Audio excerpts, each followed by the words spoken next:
사실 관계적 변증이란 말은 그 전에 존재하지 않던 말인데 이제 변증이란 말은 이제 많이 좀 들어보신 적이 있겠죠. 그래서 관계적 변증은 약간 새로 이제 코인한 그런 텀이에요. 그래서 그 관계적 변증이 무엇인가 오늘 한번 여러분하고 같이 알아보는 시간을 갖겠어요. 예. 이거는 가네요. 예, 변증이란 말 이제 많이 들어보셨는데 제가 그걸 디파인하기 전에 여러분들이 이제 변증이란 무엇인가에 대해서 말씀하신 분들이 있어요. 저스틴 더 마러, 저스틴 순교자는 가장 좋은 변증학은 잘 사는 삶이다 이렇게 얘기했어요. 2세기에 이미 삶이라는 것을 얘기한 거예요. 그리고 프란시스 셰이퍼는 변증의 목적은 단순히 논쟁이나 토론에서 승리하는 것이 아니라 우리가 접촉하는 사람들이 그리스도인이 되어 삶의 전 영역에서 그리스도의 주권 아래 살 수 있도록 하는 것입니다. 이분도 이제 굉장히 뛰어나신 분인데 변증이 어떤 토론에서 이기는 것 이상으로 이제 크리스천 삶 속에 녹아져야 된다는 것을 얘기하셨고요. 채트로 앤 알렌이라는 분은 요새 떠드시는 분들이에요. 이분들이 이제 The Apologetics at the Cross라는 책을 이제 최근에 내셨는데 제일 잘 나가시는 분들이에요. 그분들이 이제 얘기한 거는 기독교 신앙에 대한 호소와 변호를 제공하는 관행이다. 이게 해석이 조금 그래요. 제가 해석해서 무슨 말인지 잘 모르실 거예요. 근데 하여튼 이렇게 제가 할 수가 없어요. 그래서 신앙에 대한 호소와 변호, 그래도 그게 에센셜한 본질적인 문제인데 그거에 대해서 이분들은 그렇게 정의하셨고, 브리타니카 사전에서는 기독교의 진리에 대한 지적 변호, 아마 이것이 우리가 제일 많이 알고 있는 변증의 정의가 아닐까. 지적인 변호라는 거예요. 그러니까 지적이라는 게 굉장히 중요한 게 그게 이성이기 때문에 이걸 이성적으로 설명해야지만이 특별히 그 포스트 모던이나 이제 MZ 세대를 살아가는 세대들은 그 이해가 돼야 되거든요. 옛날 같이 그냥 무조건 믿어가 아니라 왜 믿는지 네가 알고 믿어. 약간 그런 식으로 가기 때문에 역시 그 클래시컬한 변증의 그 정의가 굉장히 중요하다는 거예요. 그리고 윌리엄 레인 크레이그란 분은 엄청난 그 디베이터인데 이 사람이 그 더킨스 이런 사람들 완전히 다 더킨스가 이 사람을 5년 동안 피해갔어요. 디베이트 하자 그랬는데 안 한다고 피해가고 아직도 안 하고 있어요. 이분은 믿지 않는 사람을 그리스도께로 인도하는 것은 당신이 말하는 것보다 당신이 어떤 사람인지에 따라 결정되는 경우가 많습니다. 그렇다면 이것은 궁극적인 변증학이다. 궁극적인 변증학은 바로 당신의 삶이기 때문입니다. 그래서 삶이라는 게 얼마나 중요한지 결국 ultimately Christian 자꾸 영어가 나오려고 하는데 기독교인들의 변증은 우리가 살아가는 삶을 다른 사람들이 봤을 때 내가 본받고 싶다. 그런 동기가 부여가 돼야지만이 사실 성공적인 변증이 된다는 거예요. 그리고 팀 켈러란 분은 이제 돌아가셨죠. 모든 종교와 철학은 이것이 길이라고 말하는데 오직 예수님만이 내가 길이다고 말씀하셨다라는 말씀을 하시면서 변증학의 데피니션보다는 그리스도가 중심이 되는 변증, 그분이 트루스이기 때문에 트루스는 결국은 인격적이 돼야 된다. 이제 그런 말씀하신 것 같아요. 그래서 이렇게 여러분들이 얘기하신 그 정의를 잘 보면은 변증이 무엇일까라는 생각을 우리가 갖게 되죠. 그래서 변증의 위치를 잠깐 보면은 변증은 올바른 신학, 정통 교리를 전제로 세워진다는 거예요. 그래서 중국에서 변증학에 대해서 관심이 굉장히 많아요. 중국 정부 교회가, 삼자 교회가. 왜 그런가 봤더니 이단들이 너무나 많기 때문에 그 자시 맥도웰이 쓴 Evidence That Demands a Verdict이라는 책이 있는데 그게 교과서로 인정이 되고 있어요. 그래서 이번에 홍콩에 가서도 7,000권을 찍어서 더 찍어가지고 49개 신학교에서 그걸 요청이 왔어요. 그게 어서라이즈가 된 거예요. 그만큼 그 변증에 너무나 중요한 거는 정통교리, 그게 전제로 돼야 된다는 거예요. 그래서 아마 한국에서도 지금 여러 가지 정통교리가 아닌 이단들이 많이 나오고 있는데 변증학의 위치가 굉장히 도움이 될 수 있다는 이제 그런 생각을 해봐요. 그리고 변증은 우리의 믿음을 강화하고 수호하는 데 중요한 역할을 한다는 거예요. 자기의 믿음이 더 공고히 될 수 있다는 거예요. 변증을 통해서 다른 사람들한테 이것을 토론 통해서 이기기 전에 자기한테 적용을 해서 정말 튼튼한 신앙을 갖는 것, 이런 것들이 이제 가정에서 너무나 중요하고요. 교회에서도 중요하고, 그래서 우리 믿음을 수호한다, 변호한다, 자기 자신을 위해서. 그 다음에 세 번째는 이제 복음 전도가 있죠, 그죠? 변증은 우리의 믿음을 다른 사람과 공유하는데 필요한 도구라는 거예요. 그래서 어떻게 보면은 이렇게 보면 변증학의 중심에 와 있어요. 그래서 자시 맥도웰이라는 분은 45년 동안 이제 사역을 했는데 그렇게 생각을 하고 여러 가지 책을 뭐 270권을 썼다고 제가 얘기 들었어요. 그 중에 이제 중요한 책들이 번역이 돼서 한국어로도 나와 있는데 하여튼 뭐 그런 백그라운드가 있는 것 같아요.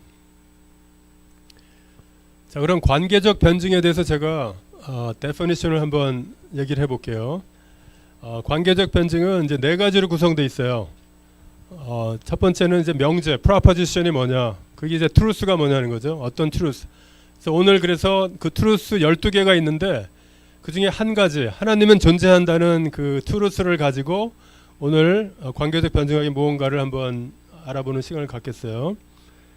그 다음에 그 명제에 대한 증거, 하나님이 계신다 그러면은 어떠한 증거를 우리가 갖고 있는가? 이 증거는 합리적인 증거예요.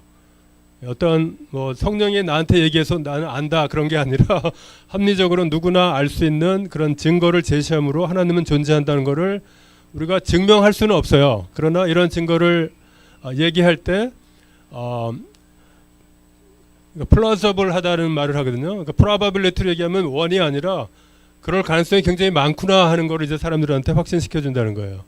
그래서 변증이 증명하는 건 아니에요. 우리가 하나님이 계신 것을 증명할 수가 없어요.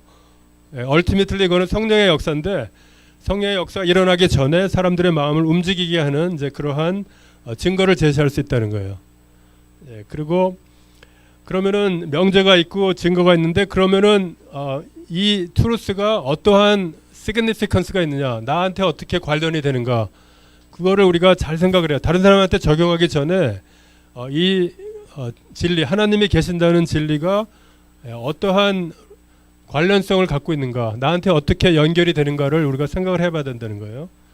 그 다음에 그것을 적용하는 단계. 하나님이 계시면은 그거를 우리가 증거도 있고 관련성도 아는데 그럼 이걸 어떻게 적용할 건가. 그래서 이 네 가지가 다 되는 것을 관계적 변증이라고 이제 제가 그냥 붙여봤어요. 텀을. 그래서 결국은 관계에서 온다는 거예요. 우리가 변증학이라는 거는 혼자서 돌을 닦아서 뭐 깨닫고 그게 아니라 우리 삶 속에서 우리가 아는 진리를 우리가 정말 어떻게 살아낼 것인가, 그게 결국은 제일 중요하다는 거예요. 제가 그 알베르 까미 그 성서 침례 대학에 가서 얘기를 했는데 알베르 까미가 무신론자였어요. 아시죠? 근데 그 사람이 자기는 절대로 자살 안 한대요. 자살하는 사람들이 되게 많았거든요. 그때 무신론자들이. 의미가 없잖아요, 세상에. 근데 그 사람이 뭐라 그랬냐면은 일단 우리가 태어났기 때문에 이 삶을 충실하게 살아내야 된다, 그런 말을 했어요. 물론 이제 무신론자 입장에서 얘기했지만 저는 그 말을 듣고 정말 진리대로 살아내는 게 얼마나 중요한가. 그 사람은 진리도 모르는데도 삶을 살아내야 된다고 말을 했으면 우리 크리스찬들은 그 진리를 아는데 정말 그 진리를 살아내는 게 얼마나 의미 있는 일인가 하는 그 생각을 했어요. 그래서 어려움이 닥칠 때 우리가 하루하루를 살아내야 된다, 이제 그런 생각을 하잖아요. 그게 이제 변증학에도, 변증학을 우리가 잘 알면 그것도 적용이 될 수 있다는 거예요. 그래서 relational apologetics는 이 네 가지를 다 포함하고 있는데, 자, 그럼 하나님이 존재한다는 명제가 있잖아요. 그거에 대해서 우리가 좀 살펴보고, 그러면 하나님의 존재에 대한 증거는 어떤 게 있는가? 그 다음에 관련성은 정체성이라고 저는 생각해요. 하나님이 계시면은 왜 이게 나하고 연결이 되지? 그는 우리가 정말 하나님이 정하신 그 정체성을 갖고 있다는 것을 우리가 확실히 깨달아야 된다는 거예요. 그래서 우리는 정말 one of a kind라는 말이 있잖아요. 아무도 나같이 똑같이 생긴 사람은 아무도 없다는 거예요. 그래서 나의 자리를 채울 수 있는 사람은 나밖에 없다는 거예요. 하나님의 관점에서. 거기서 우리가 우리의 존엄성을 발견하는 거예요. 하나님이 나를 그렇게 중요하게 여기시는데 그거를 우리가 정말 깨달아야 된다는 거예요. 그랬을 때 우리가 자유해질 수 있다는 거예요. 진리를 알지니 진리가 너를 자유케 하리라가, 저는 우리가 관련성을 잘 생각하면 그것이 우리가 자유롭게 살 수 있는 복음의 그 목적대로 자유롭게 살 수 있는 그런 토대를 우리가 가질 수 있다는 거예요. 예, 그리고 그러면은 정체성이 발견이 된다면 그러면 하나님에 대한 관계적 형상을 어떻게 실천할 건가? 정말 내가 존엄하고 다른 사람이 존엄하면은 그럼 우리 관계에서 하나님이 계시다는 그 진리를 어떻게 살아낼 건가? 여러 가지 이제 적용점이 있겠죠. 그걸 이제 다 같이 이제 보는 시간을 한번 가지려 그래요. 그래서 자시 맥도웰이 쓴 책 중에 12 Crucial Truths of the Christian Faith라는 책이 있어요. 12개 니센 크리드가 한국말로 뭐죠? 나이센? 예, 나이센 신조에서 12가지를 뽑아가지고 이것이 크리스천 트루스다 이렇게 얘기를 했어요. 그 사람이. 그리고 그 중에 첫 번째가 하나님은 존재하신다예요. 그래서 그거를 이런 식의 어프로치를 가지고 그 사람이 책을 쓴 게 있어요. 근데 그 책은 이제 읽으면은 조금 좀 어려운 부분도 있기도 하지만 또 영어로 썼기 때문에 이렇게 와닿지 않을 수 있어요. 그래서 저희들이 그걸 교재로 지금 만들고 있는 작업을 하고 있어요. 그래서 5나라의 그 언어로 이제 번역을 하는데 중국어가 있고요. 그 다음에 아랍어가 있고 인도네시아어, 타일랜드어 그리고 한국말이 들어가 있어요. 그 제가 정한 거 아닌데 우리 executive 디렉터가 바이스 프레지던트가 있는데 그분이 이제 자시 맥도웰의 오랫동안 CEO 했던 분인데 그분이 5개 랭귀지로 이 교재를 번역을 하겠다. 예, 그래서 그 작업을 지금 이제 들어가고 있는데 번역이 아직 번역하기 할 만큼 영어 그 교재가 쓰여지지 않고 있어요. 그래서 1과 제가 지금 갖고 왔잖아요. 요게 파이널 버전은 아니고 그냥 참고로 그냥 이렇게 될 거라는 거 이제 프린트 이제 해온 거예요. 그래서 아직도 이제 이걸 가다듬어야 되는데 이제 이런 식으로 이제 교재를 좀 잘 만들어 가지고 우리가 쓸 수 있도록 이제 그래서 사실은 좀 죄송하지만 이 강의가 제가 처음 하는 강의예요. 요 관계적 강의는. 그래서 여러분이 기니픽이 되시는 거예요. 실험 대상이시고 또 나중에 이제 QR 코드가 있는데 그거를 그 사진 찍으셔가지고 그 피드백을 주시면 저희가 그거를 받고 좀 더 유용하게 쓸 수 있도록 그렇게 그런 작업을 이제 하고 있으니까 오늘 하여튼 그 여러분은 저의 기니팩이 되신 거예요. 예. 자, 그래서 핵심 진리 첫 번째는 하나님은 존재하신다잖아요. 자, 그럼 우리의 질문이 있을 수 있죠. 우리는 모두 어디서 왔으면 어떤 목적을 위해 왔는가? 이런 생각을 할 수 있죠. 그리고 우주의 모든 것은 어디서 왔는가? 이런 생각할 수 있고 또 저 광활한 곳에 어딘가에 하나님이 정말 존재하는 걸까?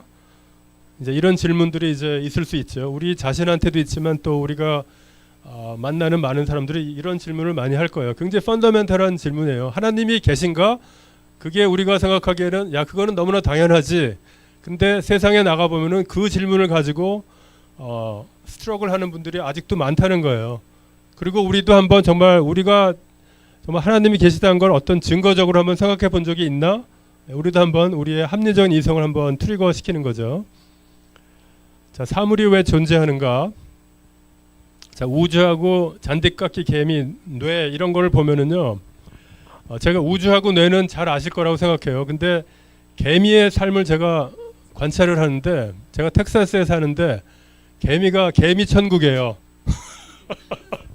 그래서 지난번에 그 나무가 이제 한 10년 정도 자랐어요. 저희 집에 있는 나무가. 그런데 거기에 제가 돌을 이렇게 깔아놨거든요. 잔디가 이제 들어오지 않도록. 근데 나무가 이제 커져가지고 그 돌을 그 나무주에 깔았는데 그거를 한 2배 정도로 좀 늙혔어요. 그런데 그 돌을 들어보니까 그게 개미 집이 된 거예요. 개미들이 얼마나 많이 사는지 정말 알 수가 없는데 그리고 또 한 번은 이제 제가 호수에 마당에 이제 물을 가끔 주는데 꽃도 있고 그러니까 이제 호수를 이제 놓고서 그냥 놔뒀어요. 이렇게 길게 해놓은 다음에. 근데 나중에 보니까 개미들이 호수 위로 지나가는 거예요. 그게 숏컷이잖아요. 머리가 엄청나게 좋은 거예요. 그래서 이 개미 잔디깎기 개미인데 개미의 삶만 보더라도 얘네들은 그런 명령 체계가 있어요. 일을 얼마나 열심히 하는지 몰라요. 그런데 누가 명령하는지도 몰라요. 우리는. 그렇죠? 근데 명령하는 개미가 있대요. 그래서 그런 좀 자세한 거는 거기에 제가 적어놨는데 오늘 여기는 적지 않고 그러니까 이런 거를 살펴보면은 다음과 같은 의문이 생기는 거예요. 과연 아무 이유도 없이 무에서 유가 생겨난 걸까? 또는 모든 것을 존재하게 한 존재가 존재하는가? 이제 이런 질문을 우리가 해볼 수 있는데, 저는 개인적으로 이게 저는 엔지니어였잖아요. 그래서 디자인을 많이 했던 사람이에요. 소프트웨어 디자인 하는데 조금만 틀리면 버그예요. 제가 논문을 쓰는데 버그 하나를 찾기 위해서 3개월을 쓴 적이 있어요. 근데 그거 조그만 컴퓨터 프로그램이잖아요. C++라는 거 아시는 분 있을지 모르겠어요.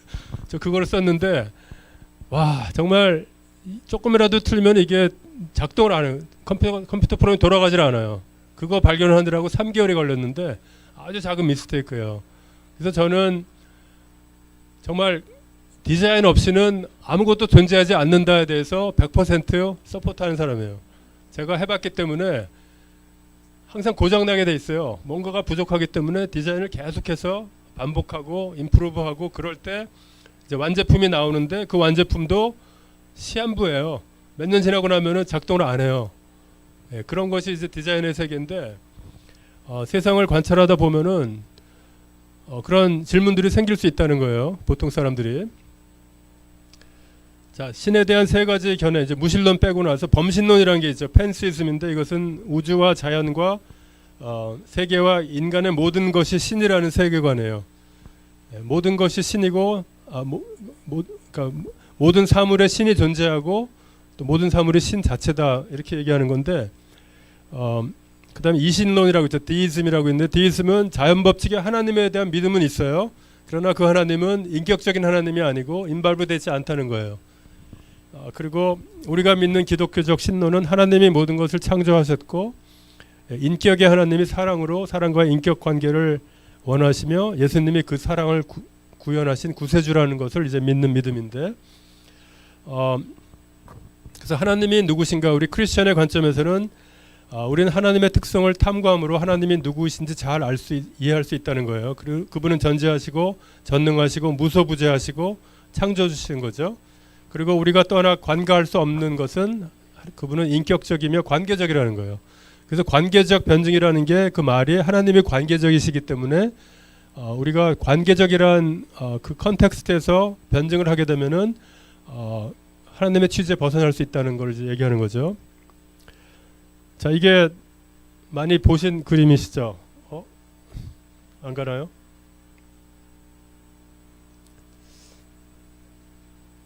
가질 않는데요. 인터넷.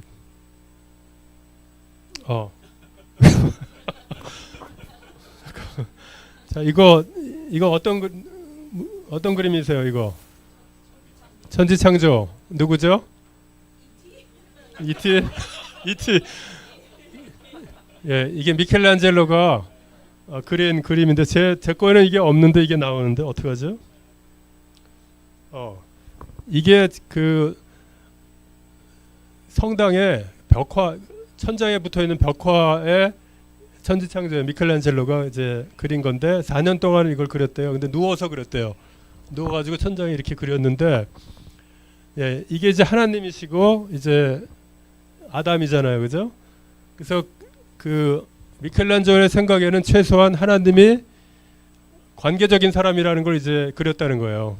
예, 그 어떤 인격적인 하나님이기 때문에 인간같이 이제 묘사를 했는데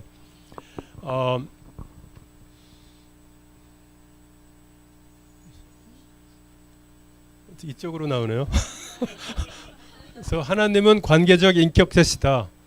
예, 출애굽기 34장 14절 보면 여호와는 질투라 이름하는 질투의 하나님이니라.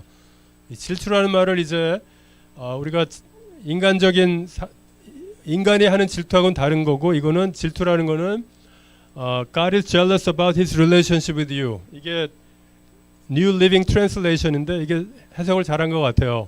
의역을 했는데 결국 하나님은 관계적인 하나님이시기 때문에 우리가 하나님만을 섬기기 원한다. 이제 그런 의미에서의 질투라는 거예요. 그래서 어떤 월십의 관계예요. 그래서 우리가 하나님이 우리가 관계적이라는 것은 우리가 하나님을 사랑하고 또 하나님은 우리의 예배를 받으시기 원하는 이제 그러한 그 가장 중요한 그런 펀더멘탈한 것들이 깔려 있다는 거죠. 그래서 하나님의 당신과의 개인적인 관계를 원하시는 인격적이고 관계적인 하나님이시고, 그리고 그분은 우리의 삶에 참여한다는 거예요. 그 다음에 그분은 인간의 모습, 예수의 모습으로 이 땅에 오셨다는 것이 또 하나님이 인격적인 하나님이라는 것을 증명한다는 거죠. 그죠? 우리가 만약에 예수님이 오시지 않았으면은 굉장히 어려웠을 것 같아요. 유대인 같았을 것 같아요. 그죠? 예수님은 하나님이라는 걸 우리가 컨빈스하기 때문에 하나님의 모습을 예수님을 통해서 우리가 릴레이트 할 수 있잖아요. 그죠? 그게 이제 유대교하고 기독교의 차이가 거기서 나는 것 같아요. 유대교도 예수님은 온 거는 알지만 그 사람은 메시아가 아니라고 믿기 때문에 결국 그들은 추상적인 하나님을 아직도 믿고 있다는 거예요. 물론 이제 구약의 말씀이 있지만 거기에 어떤 인격적인 하나님을 이해하기에는 기독교만큼 그렇게 이해할 수가 없다는 거죠. 그래서 그분은 우리의 삶 속에서 우리 삶을 통해서 그분의 목적, 그것이 이제 예배잖아요. 그죠? 하나님의 목적은 예배입니다. 구원 아니에요. 구원을 주신 이유도 우리가 하나님을 예배할 수 있도록 구원을 주신 거고, 선교도 그것이 목적이 아니죠. 선교하는 이유도 사람들이 복음을 듣고 하나님을 알고 하나님을 월십하기 위해서 선교도 주신 거고, 그리고 월십만이 이터널이라는 거예요. 우리가 지상에서도 하지만 이것은 천국에 가서도 우리가 계속할 이터널 한 일이기 때문에 그 목적을 위해서 하나님은 관계적 인격체로 우리한테 나타나신다는 거예요. 자, 능력과 지식이 무한하신 하나님이 누구신지에 대한 경이로움과 당신의 개인적인 친구가 되시고자 하시는 그분의 소망을 묵상할 때 여러분의 반응은 무엇입니까? 이걸 한번 생각해 보세요. 물론 다 알고 계실 거라고 생각하는데 그 교재에 나와 있는 질문을 그냥 여기다 쓴 거예요. 그래서 오늘 시간이 다 안 되기 때문에 일단 이거는 지나가고, 자, 그래서 우리가 명제에 대해서 생각했어요. 하나님은 존재하시는데 그러면은 그 존재한다는 의미가 무엇인가를 우리가 얘기를 했죠. 결국은 관계적인 인격체다, 한마디로 얘기하면. 그리고 그분은 우리의 예배를 받기를 원하시기 위해서 인간 예수를 보내시고, 우리가 인간 예수가 하나님의 형상인 것을 알기 때문에 예수님을 통해서 그 하나님, 앱스트랙한 그 하나님 아버지를 알아갈 수 있다는 거죠. 그리고 예수님은 그리고 내가 본 것을 얘기하노라 그랬죠. 하나님한테 들은 것을 얘기한다 그랬고, 하나님이 행하시는 것을 내가 행한다 그러셨어요. 그래서 우리가 예수님을 볼 때 그 하나님하고 아이덴티파이 할 수 있다는 거예요. 자, 그러면은 이제 증거, 에비던스, 하나님 존재에 대한 증거를 잠깐 보겠어요. 하나님의 존재에 대한 네 가지 논증이 있어요. 이건 좀 약간 클래시컬한 얘기인데, 칼람 우주론적 논증이라는 게 있고요. 그 다음에 목적론적 논증, 그 다음에 도덕법 논증, 그 다음에 하나님과의 개인적인 경험 논증, 이 네 가지가 있는데, 이 네 가지를 우리가 알면은 정말 하나님이 정말 존재한다는 것에 대한 증거를 우리가 조금 더 컨빈스할 수 있다는 거예요. 자, 그래서 칼람 우주론적 논증은 인과관계론이에요. 다른 말로 얘기하면은 이게 윌리엄 레인 크레이그가 이거에 대해서 큰 그 논문을 쓴 게 있어요. 그거를 중심으로 좀 이제 개발해봤는데, 이것은 우주론적 논증의 현대적인 정립인데, 기본 개념은 존재하기 시작하는 모든 것에는 원인이 있다는 거예요. cause라 그러는데 영어로 cause. 왜 그게 있는지. 그리고 우리는 우주가 존재하는 것을 알고 있죠. 그죠? 이거를 부인하는 사람은 없어요. 우주의 실체를 우리가 망원경으로 찍기도 하고 관측하잖아요. 그죠? 자, 그러므로 우주가 존재하는 원인이 있다는 거예요. 존재하는 모든 것에는 원인이 있는데 우주가 존재하니까 그러기 때문에 우주는 존재하는 원인이 있다. 그래서 첫 번째 두 가지의 전제가 참이면 결론적으로는 세 번째는 필연적으로 결론이 따른다는 거예요. 자, 좀 앱스트랙한데, 자, 이걸 한번 보겠어요. 과학적인 증거, 열역학 제2법칙이라는 게 있어요. Thermodynamics인데 여기 사이언스 공부하신 분들은 아마 다 아시는 걸 거예요. 시스템 내에서 사용하는 에너지는 결국 고갈된다는 거예요. 그 요새 배터리 차 많이 있잖아요. 전기차. 그거가 이제 지금 사면은 좋아요. 리베이트도 있고. 근데 그 배터리가 고갈돼요. 그러면 그거 갈 때 엄청나게 돈이 많이 들어간대요. 그리고 자동차 타보셨죠? 제가 혼다 오디세이를 20년을 탔어요. 저희 집사람이. 우리 넷째 애가 태어나기 전에 그 차가 있었는데 넷째보다 나이가 더 많은 거예요. 근데 몇 년 전에 이제 폐차가 됐는데 25만 마일을 타고 20년을 썼는데 결국은 그 차도 폐차예요. 그래서 공짜로 누가 가져가겠대요. 그래서 줬어요. 결국은 시스템 내에서 사용하는 에너지는 결국은 고갈된다는 거예요. 네, 인정하세요? 자, 근데 우주는 전체적으로 유용한 에너지가 고갈되고 있으며 되돌릴 수가 없어요. 이거 인정하세요? 지금 우주가 에너지가 점점 없어지고 있는 상태예요. 예? 그리고 결국은 되돌릴 수가 없어요. 물론 이제 우리가 환경에 대해서 많이 생각하는데 환경을 사실은 되돌리기는 힘들어요. 인간의 힘으로 그걸 되돌린다는 건 힘들어요. 우리가 물론 이제 오래 갈 수 있도록 프리저브 하긴 해야 되는데 그걸 되돌리기는 힘들다는 거예요. 결국 어떤 시스템은 그 에너지가 점점 줄어들게 돼 있어요. 모든 시스템이. 근데 우주도 마찬가지라는 거예요. 자, 근데 만약에 우주가 무한 기간 동안 존재했다 그러면은 우주는 이미 에너지가 고갈되었을 거라는 거예요. 만약에 우주가 시작과 끝이 없고 그냥 무한대로 존재하는 거였다면은 이미 우주는 에너지가 다 고갈된 상태가 될 수밖에 없다는 거예요. 그러나 우주는 아직 모든 에너지를 다 사용하지 않았기 때문에 어떤 유한한 과거가 있는 것이 틀림없다. 그게 바로 이제 서머다이내믹스의 연력학 제2법칙이에요. 그래서 그 피직스를 공부하는 사람들은 우주가 시작된 점이 있다는 것을 다 인정해요. 진짜 양심 있는 피지시스트들은. 특히 아인슈타인 같은 분들은 나는 하나님이 있는다고 믿는다 그렇게 얘기했어요. 하나님이 계신 걸 믿는다 그랬잖아요. 오펜하이머나 이런 사람 다 하나님을 믿던 사람들이에요. 그러므로 우주에는 시작이 있다. 그러니까 우주를 이 세상을 unlimited infinity로 놓으면은 그게 이제 spontaneous regeneration의 assumption이에요. infinity. 시간이 infinity였으면은 진화될 수 있다. 그 가능성을 얘기하는데 그러나 그 명제는 이미 틀렸다는 얘기예요. 모든 것은 시작이 있다는 거예요. 자, 그러면 그거를 조금 더 얘기하면은 실제로 무한대를 건너가는 것은 불가능하다는 거예요. 왜냐하면은 과거의 무한한 순간을 건너야 한다면 우리는 결코 현재에 도착할 수가 없다는 거예요. 자, 왜 그러냐면은 자, 지금부터 무한대를 셀 수 있다고 생각해 보세요. 셀 수 없죠. 지금서 우리가 현재에 있는데 하나를 더하면은 무한대라는 건 더 많은 존재잖아요. 우리가 무한대를 셀 수가 없어요. 그거 같이 네거티브 인피니트부터 현재 순간까지 카운트다운 한 것도 불가능하다는 얘기예요. 로지컬리, 그죠? 자, 여기 보면은 자, 여기에 지금 네모가 지금 현재라고 생각해 보세요. 그리고 정말 무한대가 있다면은 우리가 지금 카운트를 이렇게 하나, 둘 이렇게 하잖아요. 그러나 무한대기 때문에 우리가 카운트해도 도달할 수가 없잖아요. 그죠? 그런 것 같이 음의 네거티브가 있다 그러면은 거기서부터 하나 둘씩 카운트해서 지금까지 올 수가 없다는 거예요. 그렇죠? 예, 결국은 네거티브 무한대나 포지티브 무한대는 존재하지 않는다는 거예요. 예, 그것은 존재할 수가 없다는 거예요. 무한대를 건너는 것은 불가능하다는 거예요. 자, 그래서 실제 무한대를 건너는 것은 불가능합니다. 우주의 시작이 없었으면은 지금이라는 순간이 올 수 없었다는 거예요.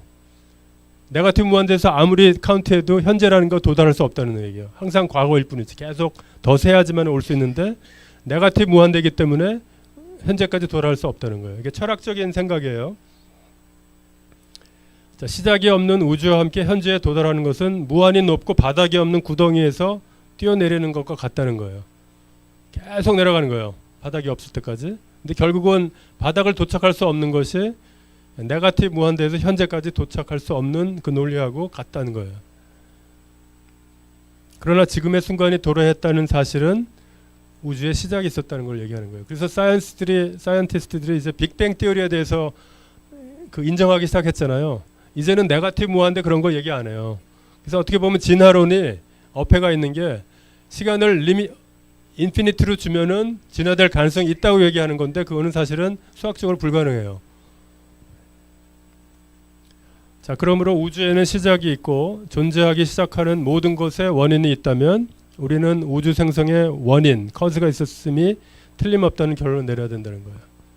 물론 이제 인텔리전트 디자이너가 하나님이냐 그거에 대한 디베이트는 있어요. 그러나 그 인텔리전트 디자이너는 존재한다는 거예요.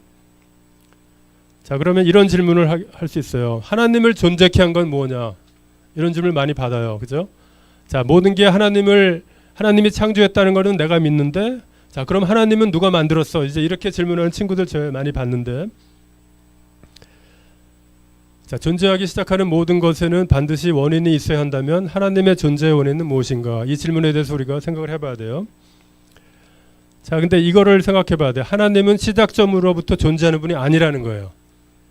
이게 이제 엑시엄이라는 건데 그의 존재는 시작점이 없습니다. 그래서 야훼라는 말이 I was, I am, I will be. 그러니까 하나님은 시간의 위에 계시는 개념이기 때문에 시발점이 없다는 거예요. 그게 바로 하나님의 정의라는 거예요. 스스로 존재하는 자. 항상 있었고 없었던 적이 없고 없을 적이 없는 그런 분. 그리고 현재도 계신 분. 그게 야훼잖아요. 그죠? 그 예수님이 I am 얘기하셨을 때 I am the truth. 그게 자기가 야훼인 거를 선언하신 거예요. 그래서 그분은 시작점으로부터 존재해야 된다는 명분이 필요 없다는 거예요. 왜냐? 자, 수학에서 정의하는 영의 개념은 아무도 챌린지 안 해요. 공리라는 거예요. 공리. presupposition 아니면은 first principle. 제일 원칙. 그거를 이제 수학 시간에 영이 존재해요 이렇게 질문할 때가 있었어요. 제가 중학교 때. 그랬더니 선생님이 그거는 네가 질문 안 해도 돼. 이미 존재하는 거야. 그게 전제야. 그렇게 하고 이제 시작하는 거예요. 영의 개념을 어떻게 우리가 알 수가 있어요? 없는 거예요. 그거는 그냥 정의를 한 거예요. 거기서부터 이제 모든 게 시작되는데 하나님의 개념도 바로 그런 레벨이라는 거예요. 그걸 이제 first principle. first principle은 증명이 필요 없는 엔티티를 얘기하는 거예요. 예, 그렇게 우리가 대변을 해야 돼요. 누가 이렇게 물으면은 이런 식으로 반응을 해야 돼요. 안 그러면은 이제 얘기가 안 되는 거죠.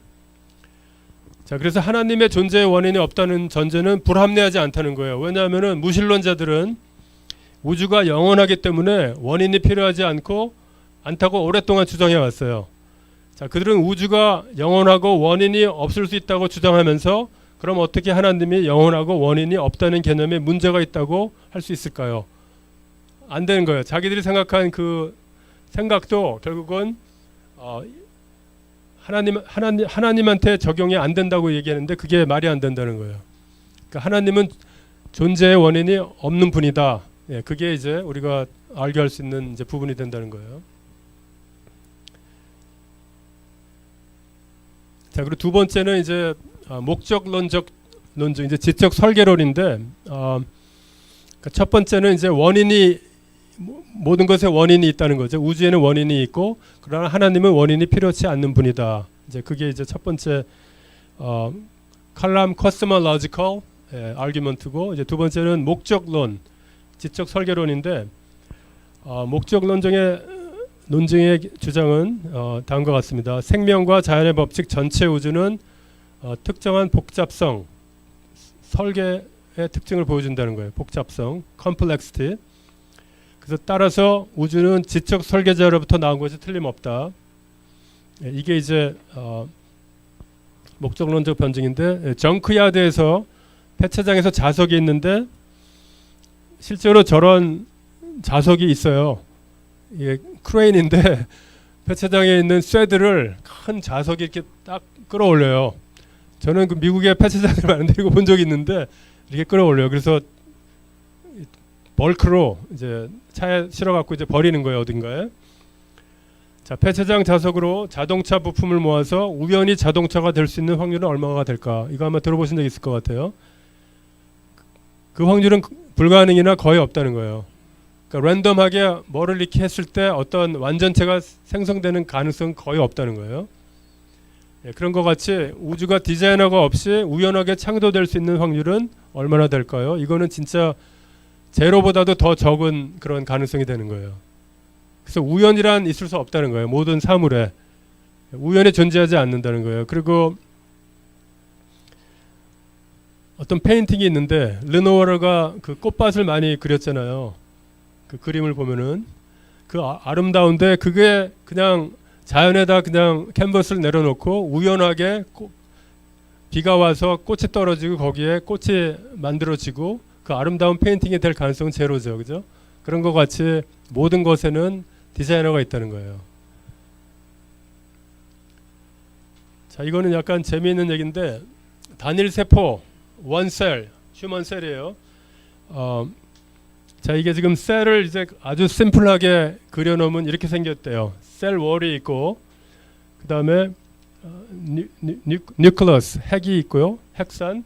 그리고 그 안에 DNA가 존재하고 그 다음에 셀 월에는 RNA, 뭐 프로틴, 뭐 아미노 애시드 뭐 이런 것들이 이렇게 존재하는데 거기에 또 바깥으로 보면 리셉터가 있대요. 이거는 이제 구멍인데 셀들끼리 막 교환을 하고 막 그런데요. 자, 단세포는 굉장한 규모와 정교함의 나노공학을 이제 보여준다는 거예요. 원셀이 이렇다는 거예요. 근데 세포를 100억 배로 확대해서 많은 경우로 보면은 세포 안팎의 물질의 흐름을 조절하는 수백만 개의 구멍을 발견할 수 있다는 거예요. 원셀에 한 셀이. 자, 그런데 자, 이게 우리가 슬라이드에서 본 원셀이잖아요. 그 원셀에 그 DNA를 한번 보면은 자, 이게 DNA가 얼마나 많은 정보를 수용하냐면은 8만 권의 책을 한 셀에 있는 DNA가 저장할 수 있다는 거예요. 그래서 8만 권이 얼마나 많은 거냐? 제가 이제 북쉘프를 이렇게 그려봤어요. 그래갖고 책을 이제 세워봤어요. 여기 큰 쉘프 하나가 있고 작은 쉘프 4개고 그래서 단위 4개가 있잖아요. 요게 이제 500개가 있는 게 한 DNA가 이만큼의 많은 책을 보유할 수 있는 그 메모리가 있다는 거예요. 원셀이에요. 그죠? 자, 그런데 일반적인 사람의 세포 수는 30조 개라는 거예요. 30조. 한 사람이. 그리고 요거는 원셀인데 8만 권 원셀이잖아요. 근데 그거를 이제 계산을 해보면은 240경. 근데 제가 캘큘레이터로 경이 뭔가를 봤더니 경이란 단어를 안 줘요. 조까지밖에 안 줘요. 10 to the 12 power. 그게 좋은데 경은 10 to the 15 power인데 제 캘큘레이터에서 그런 거가 존재하지 않기 때문에 아예 주질 않는 거예요. 근데 한 사람의 한 어른의 모든 DNA를 다 합치면은 240경의 책을 수용할 수 있는 공간이 있다는데 그 얘기는 뭐냐면 전 세계 인구가 지금 전 세계 인구 각자가 8만 권의 책을 소유할 수 있는 것이 한 사람의 DNA에 포함되어 있다는 거예요. 근데 이것은 셀 수가 없는 거예요. 경이란 말은 아직 존재하지 않는 그런 단위예요. 예, 그래서 이 정보의 양만 생각하더라도 이것이 우연히 이렇게 할 수가 없는 게 지금 우리가 나노 공학이라고 있어요. 삼성하고 지금 TSMC라는 회사가 있잖아요. 타이완 회사. 지금 3나노에서 2나노, 뭐 1나노 그 경쟁하고 있어요. 그런데 이런 레벨이 아니라 이거보다 훨씬 더 적은 양의 그걸 가지고 지금 첨단 산업을 칩을 만들고 있어요. 칩을 작게 만들어야지 열이 없고 또 그것을 작게 만들어야지 가볍고 이제 그런 경쟁이 붙은 거예요. 그런데 한 사람의 DNA가 포함하는 그 양이 우리가 상상할 수 없는 240경의 양을 소유한다는 거예요. 그래서 컴퓨터 칩이 아무리 발달해도 하나님이 만들어 놓은 이 DNA 구조하고 비교해 볼 때 게임이 안 된다는 거예요. 여기에 도달할 수가 없다는 거예요. 절대로 도달할 수 없다는 거예요. 지금 우리가 삼성이나 TSMC에서 하는 거는 어린애 장난에 불과하다는 거예요. 이렇게 작은 세포에 이만큼의 정보를 수용할 수 있도록 만든 것은 첨단 나노 산업을 통해서도 생각할 수 없는 그 레벨이라는 거예요. 자, 그리고 또 하나는 각 세포의 길이가 2m에 되는 DNA가 들어있대요. 한 셀을 열어보면은 DNA가 있는데 그 DNA 길이가 2m 정도 된대요. 자, 그러면은 일반적인 사람의 세포수가 30조니까 30조의 DNA가 있는 건데 그거를 다 연결하면은 지구에서 태양까지 거리의 약 200배가 된대요. 한 사람의 DNA에서 나오는 실을 묶으면. 그러니까 이게 이런 거를 우리가 잘 알게 되면은 아무리 테크놀로지가 발달되더라도 그거는 세 발의 피도 안 된다는 거예요. 그렇게 그 첨단 디자이너들이 이제 재료공학, 그다음에 물리학, 전자공학, 컴퓨터공학 다 한 사람들이 모여가지고 칩을 만들어내는데 그 칩의 컴플렉시티는 단일 세포가 선언하는 그 컴플렉시티에 비해서 비교가 될 수가 없는 그 레벨이라는 거예요. 그래서 자, 그래서 도덕적 논쟁으로 들어가 보겠어요. 자, 객관적이고 보편적이며 불변의 표준의 도덕적 진리의 존재는 도덕적 율법을 주시는 분의 존재를 가르친다는 거예요. 어느 컬처를 가보든지 간에 도덕이 있어요. 그리고 어린애를 막 죽인다 그런 거는 모든 사람들이 그거에 대해서 그거는 악이다라고 이제 정해요. 물론 이제 식인종은 잘 모르겠지만은 그 사람들 빼고 나서 이제 모든 이제 컬처, 개화된 컬처의 사람들은 그것을 악으로 이제 표현하는데 논점이 이거예요. 객관적인 도덕적 가치와 의무가 존재한다 그러면은 하나님은 반드시 존재해야 된다는 거예요. 근데 객관적인 도덕적 가치는 존재한다는 거예요. 모든 컬처에. 그러므로 하나님은 반드시 존재해야 된다. 도스토옙스키가 한 말 중에 유명한 말이 신이 없다면 모든 것이 허용된다. 이분은 이제 크리스찬이었잖아요, 그죠? 그 죄와벌도 쓰시고 여러 가지 그 신앙 서적을 쓰셨는데 신이 없다면 모든 것이 허용된다예요. 그래서 하나님이 없이는 도덕적 선은 주관적이 되고 객관적 선의 개념은 사라진다는 거예요. 인간을 초월하는 도덕적 토대가 없다면 무엇이든지 성립될 수 있다는 거죠. 자, 그러면 도덕적인 선은 무의미한 용어가 되는데 그것은 주어진 순간에 아무나 원하는 것이 된다는 거예요. 그러나 보편적으로 인정되는 객관적인 도덕적 가치가 존재한다 그러면은 하나님의 존재를 믿어야 할 강력한 이유가 된다는 거예요. 그 도덕적 선이라는 거는 하나님이 우리 양심에 그려놓은 창조물이라는 거예요. 그래서 그것이 그 사람들이 하나님이 있는 것을 인정하지 않는다 그럴지라도 선함적으로 그런 마음을 주셨다는 거예요. 자, C.S. 루이스가 이런 말을 했어요. 막대기가 구부러졌다고 불평하는 것은 직선의 개념이 있을 때만 의미가 있다는 거예요. 그러니까 이렇게 막대기가 이렇게 구부러졌는데 컴플레인 하는데 그것은 직선이라는 개념이 있을 때만 그 의미가 있다는 거예요. 그래서 신의 선의 개념에 비추어서만 악이 존재할 수 있다는 거예요. 그러니까 악이 존재하는 것은 절대적인 선이 있기 때문에 우리가 그러니까 객관적이 아니라 비교적으로 악이 존재한다는 걸 알 수 있다는 거예요. 그래서 악을 인지하는 것은 절대적인 선이 존재한다는 것을 증명합니다. 그래서 이게 도덕적 증명이에요. 자, 그리고 사실은 굉장히 중요한 게 개인적인 경험 논증이에요. 이것은 하나님에 대한 개인의 체험은 그의 실제에 대한 증거라는 거예요. 이 말은 뭐냐면은 어떤 사람들은 이것이 환상일 수도 있고 감정적이거나 심리적인 착각일 수 있다고 말하지만 그러나 예수님을 통해서 창조주 하나님과의 인격적인 만남을 가진 경험이 있으면 우리가 그분이 실제하는 것을 우리가 알 수 있다는 거예요. 그렇죠? 이미 성령의 은혜를 받은 분들은 이것을 공유할 수 있다는 거예요. 그래서 개인적 경험 논증이 어떻게 보면 굉장히 중요한 강력한 논증이 될 수 있다는 거예요. 그리고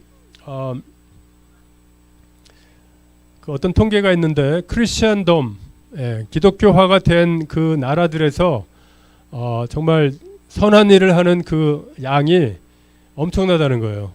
특히 미국에서 그 크리스천들이 세운 학교, 병원, 한국도 마찬가지예요, 그죠? 선교사가 왔을 때 병원하고 학교를 세웠잖아요. 그 임팩하고 그 다음에 사람들이 이제 재해를 당했을 때 그 돕는 사람들 보면은 크리스천이 대부분이라는 거예요. 무슬림 절대로 안 도와요. 그 제가 그 중국 칭하이 지방에 갔었는데 거기에 이제 불교 사원이 있었어요. 크게 이제 티베트 불교 사원을 지었는데 지진이 났어요. 지진이 났는데 그래서 그게 다 무너지고 사람들이 집을 다 잃었어요. 그런데 거기에 봉사팀을 파견한 사람들은 크리스천밖에 없었다는 거예요. 그 주위가 티베트 사람도 있고 불교도 있고 무슬림도 같이 옆에 사는데 아무도 도우러 오질 않았다는 거예요. 크리스천들만이 와서 복구 작업을 하고 식량을 나눠주고 그다음에 의료진을 파송해서 도와주더라는 거예요. 그래서 그때만 하더라도 중국 공산당이 그런 걸 보고 크리스천 기독교는 중국에 도움을 준다, 그런 결론을 내렸대요. 그래서 그게 다 나와 있어요. 중국 종교 백서에 다 나와 있는데 그것은 뭐냐면은 개인적으로 하나님을 경험한 사람들이 살아가는 삶이 사회에 좋은 공헌을 하더라는 거예요. 우리나라도 사실 그래요. 우리나라도 사실 좋은 일 하는 거 보면은 다 교회나 기독교 단체예요. 그 통계가 그런 통계를 자꾸 부각시켜야 되는데 그게 좀 부족한 것 같아요. 한국은. 근데 미국은 그 통계가 나와 있고 중국 공산당도 그걸 인정하고 있다는 거예요. 근데 이제 시진핑 체제가 오면서 그 사람 머리가 안 좋은 사람 같아요. 그런 거 있는데도 불구하고 핍박을 해갖고 선거사를 다 쫓아냈어요. 그 교회는 10명 모이는 교회도 다 못 모이게 하고 있어요 지금. 그래서 지금 많은 핍박이 있는데 어쨌든 간에 여기서 논점은 크리스천들의 어떤 개인적인 경험 이런 것들이 하나님이 존재하는 증거라는 거예요. 그 선하심이 나타나기 때문에 그를 디나이할 수가 없다는 거죠. 그래서 하나님과의 개인적인 경험에 대한 증거가 비신자들에게는 반드시 충분한 증거가 아닐 수도 있어요. 그러나 하나님을 개인적으로 아는 사람에게는 굉장히 설득력 있는 증거가 된다는 거예요. 그래서 기독교인들은 커뮤니티가 필요하다는 거예요. 코이노니아. 오늘 여기 교회 오셔서 다 아시겠지만 여기 코이노니아가 있잖아요. 그죠? 공동체가 있고 사랑의 공동체가 있는 게 각자의 신앙생활 하는데 큰 도움을 준다는 거예요. 그리고 어떤 믿음의 선각자들 있잖아요. 우리 교회 한국 교회를 보면은 진짜 믿음을 가지고 살았던 많은 목사님들 있잖아요. 그죠? 주기철 목사님이나 그런 분들이 많이 있는데 그분들이 가셨던 길들이 우리에게 도움을 준다는 거예요. 그분들의 개인 체험도 우리가 하나님을 체험하는 데 도움이 되고 이런 것들이 굉장히 중요한 경험 논증이 될 수 있다는 거예요. 자, 하나님이 존재한다는 것을 어떻게 알 수 있나요? 라고 묻는 사람에게 어떻게 대답하시겠어요? 이거는 뭐 한 두세 분만 한번 그러니까 오늘 배운 거를 통해서 하실 수도 있어요. 그죠? 어떤 게 어떻게 나는 이런 거를 하고 싶어. 그런 논점이 있을까요?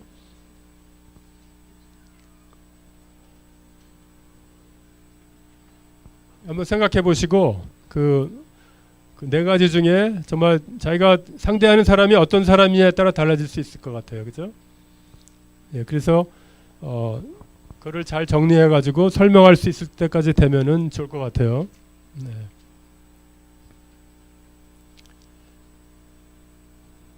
자, 명제하고 증거를 이제 봤죠.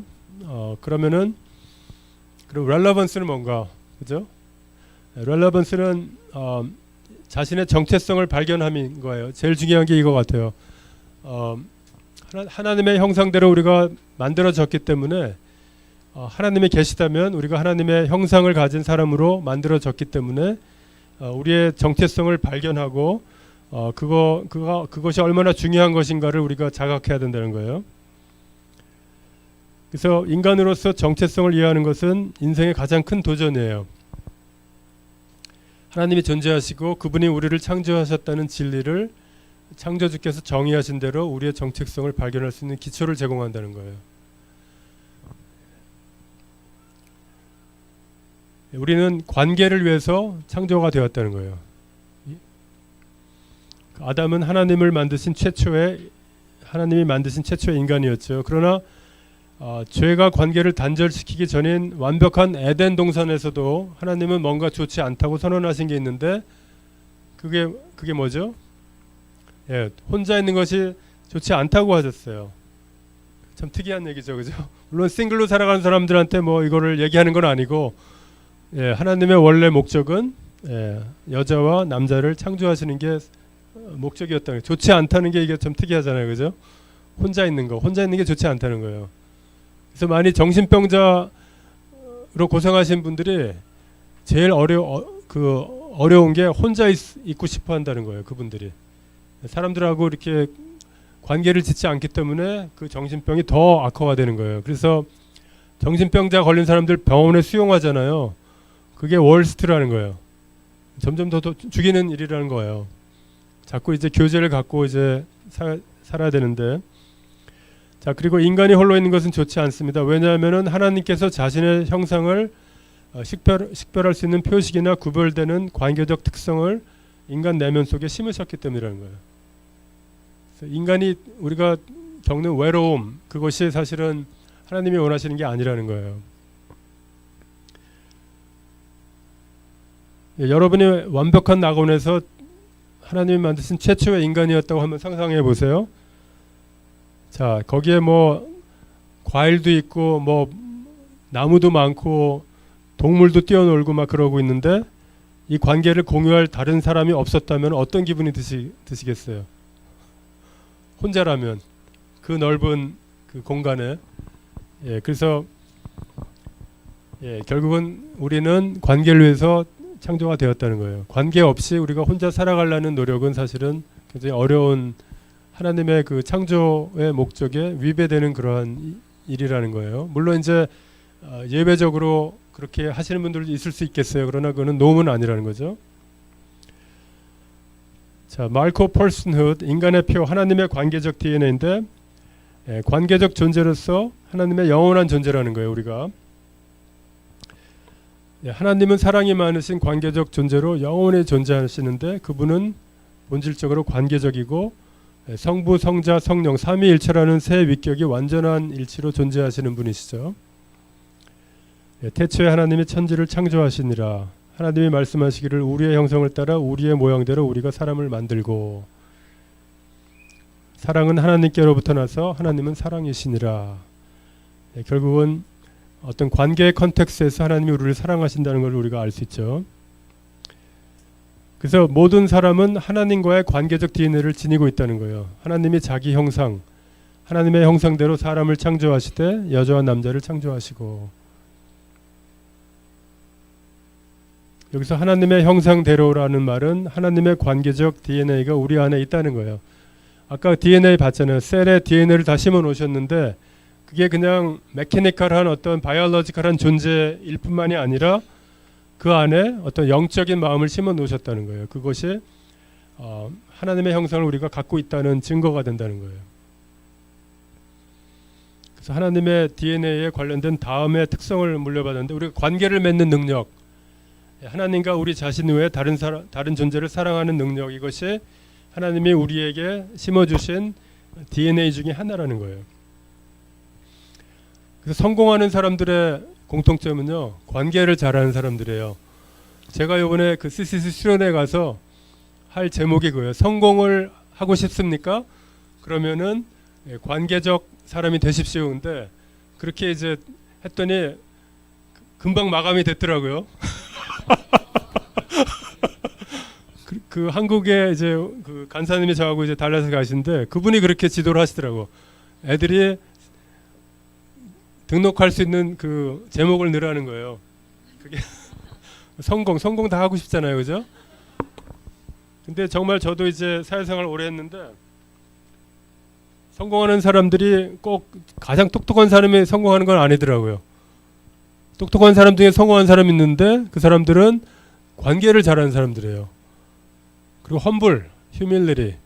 미국 CEO가 성공한 사람의 이제 기준으로 삼기는 어렵지만 만약에 그 CEO가 성공한 사람이라는 전제를 했을 때 그 서베이를 했는데요. 그분들 중에서 가장 공통적으로 발견되는 품성이 겸손이라는 거예요.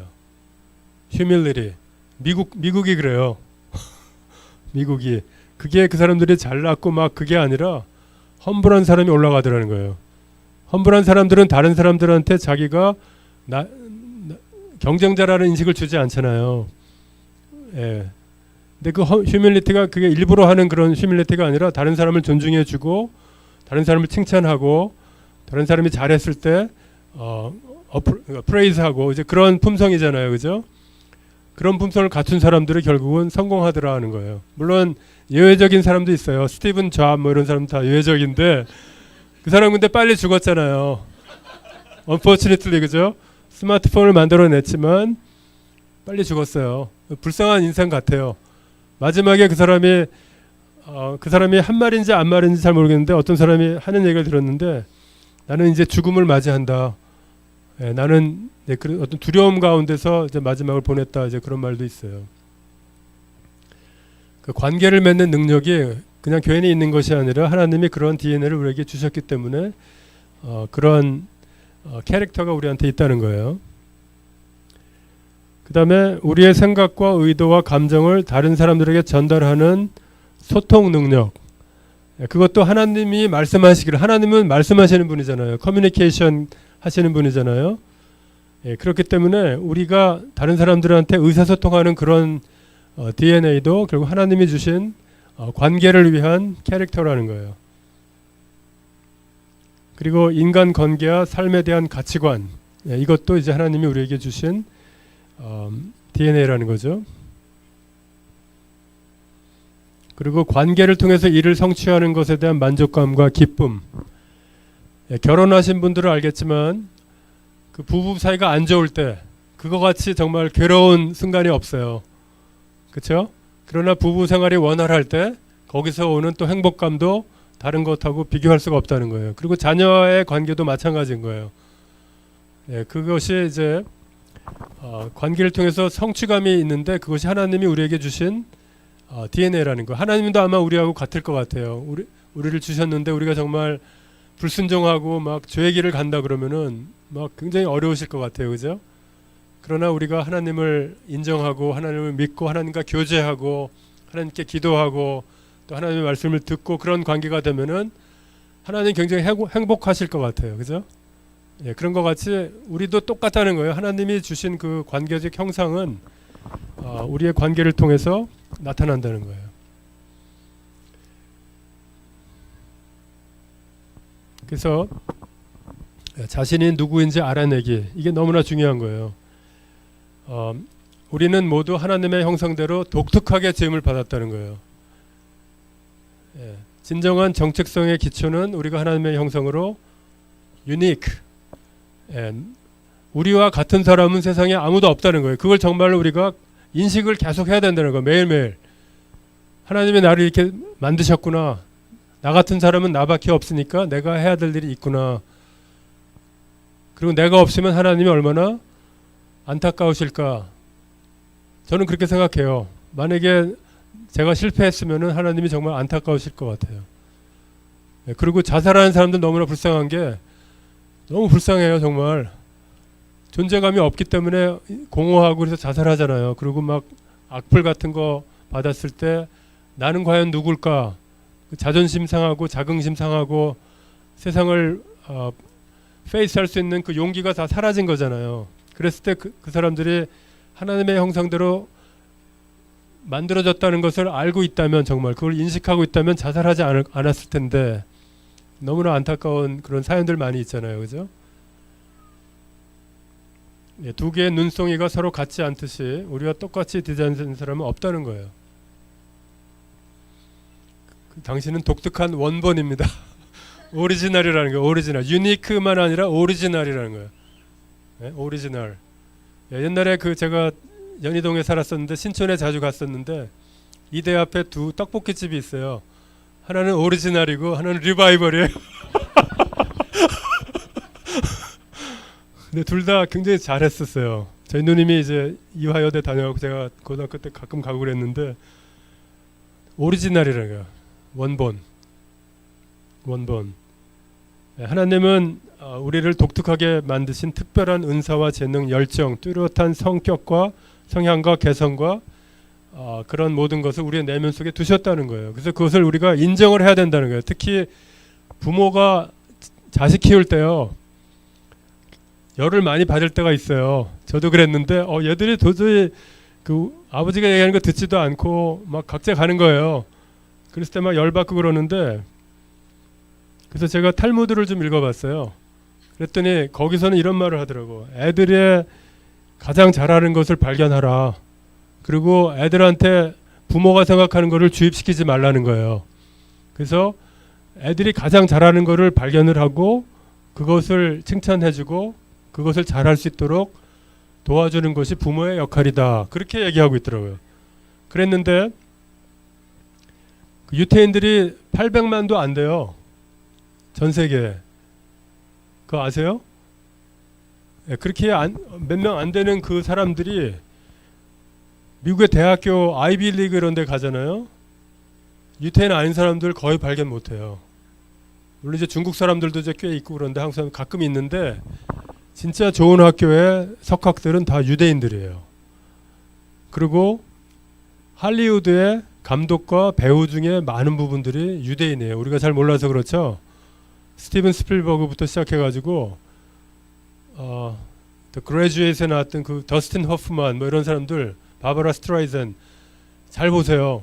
그 다음에 지휘자 번스틴 뭐 이런 사람들, 그 다음 피아노 치는 사람도 유대인 잘하는 사람 있어요. 작곡가, 뮤지션, 운동은 잘 모르겠어요. 제가 발견을 못했는데 하여튼 거의 모든 분야에 뛰어난 사람들이 유대인인데 그 비밀이 뭐냐면은 한국 사람들이 IQ는 하나가 더 높대요. 121이래요. 아니요, 111인가 그렇대요. 유대인보다 하여튼 1이 높아요. 우리나라 사람은 굉장히 뛰어나요. 근데 유대인들의 그 요소요소에 박혀 있는 그걸 보면은 부모들의 역할이라는 거예요.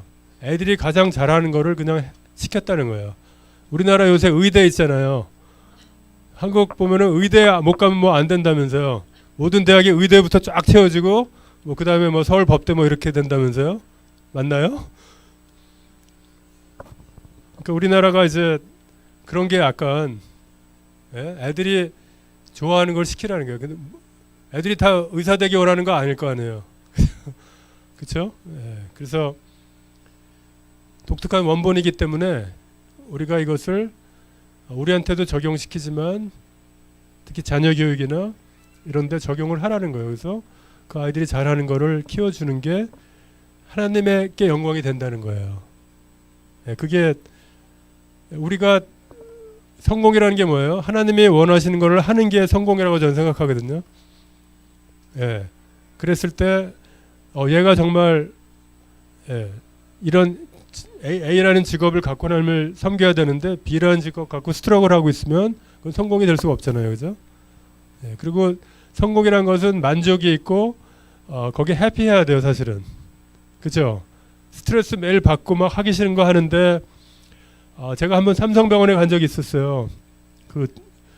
하여튼 뭐가 문제가 있었는데 그래서 의사 선생님이 저한테 좀 얘기해 주길 원했어요. 어떻게 할 건지. 근데 이제 미국 생각을 한 거예요.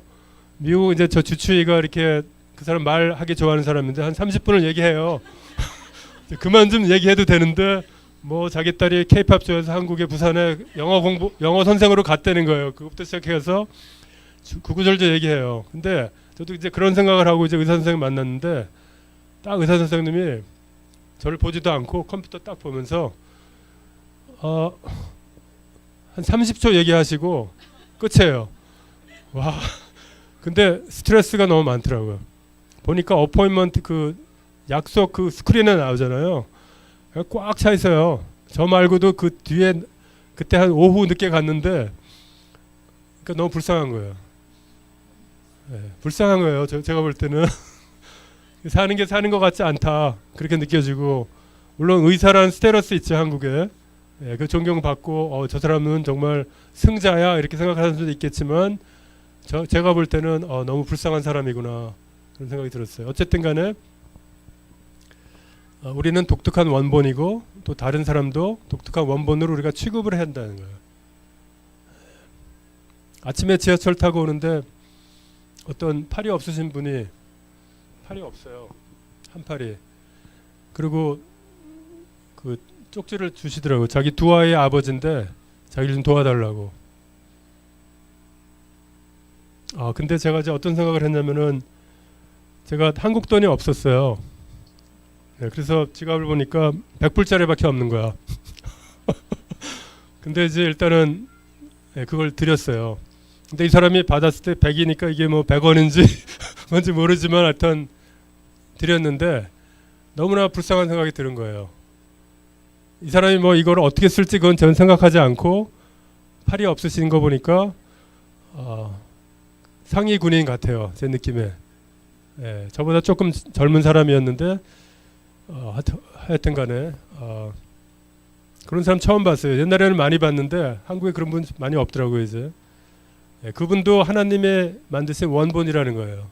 그리고 두 아이의 아버지인데 그렇게라도 해서 살아가는 모습을 봤는데 너무 불쌍한 생각이 들었고 또 하나님이 도와주시길 바라는 그런 생각을 했어요. 예, 그래서 당신의 고유한 정체성은 무엇입니까? 오직 우리만이 할 수 있는 방식으로 하나님을 사랑하고 살 수 있는 독특한 특성이 있다는 거예요. 그래서 우리의 자리를 채울 수 있는 다른 사람은 결코 없다는 거예요. 예, 인간의 존엄성이 여기 나타나는 거예요. 그죠? 예, 당신은 당신의 독특한 성격을 구성하는 열정과 성격을 갖고 있습니다.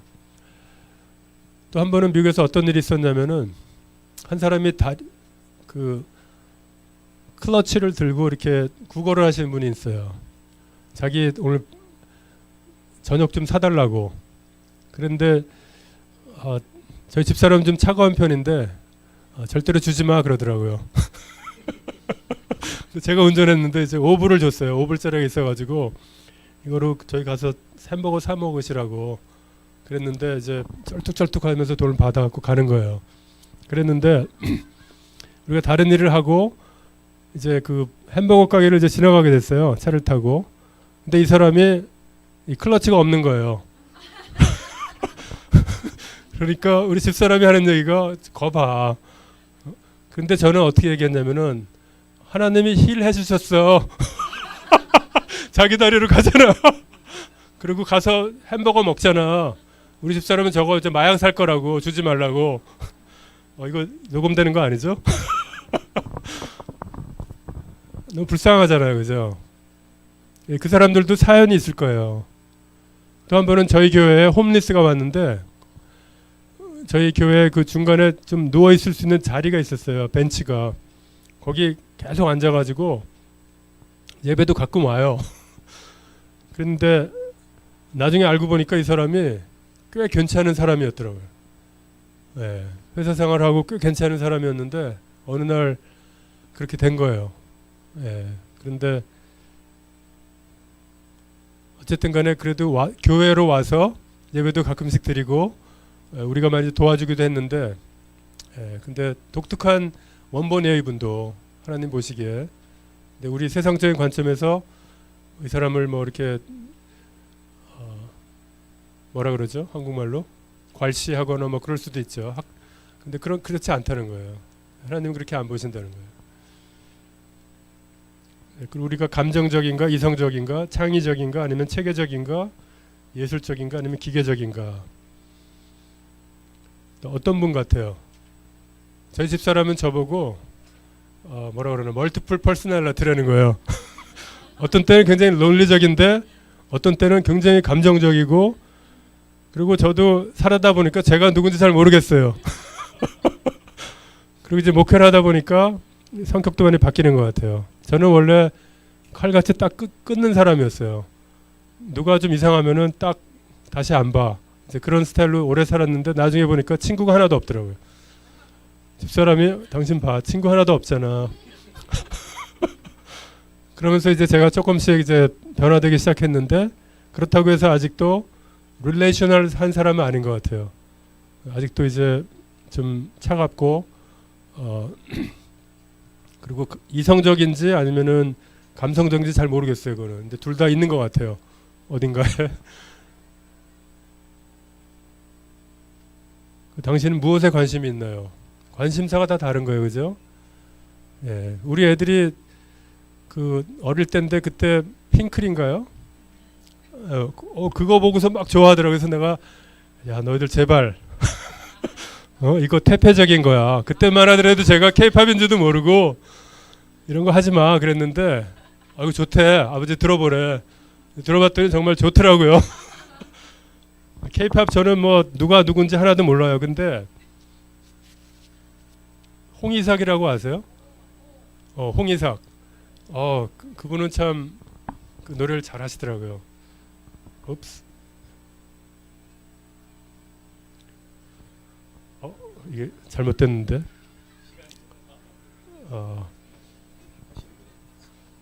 그래서 아이들이 이제 관심 있는 거를 이제 저도 좀 관심을 가져보려고 하다 보니까 K-팝 팬은 아니지만 그래도 이 애들이 얘기하려는 그 메시지가 있구나. 특히 BTS는 약간 철학적인 것 같아요. 메시지가 이렇게 좀 모르겠어요. 그게 뭐 기독교적인 관점은 아니겠지만 나름대로 생각할 수 있는 그런 메시지를 던지는 것 같아요.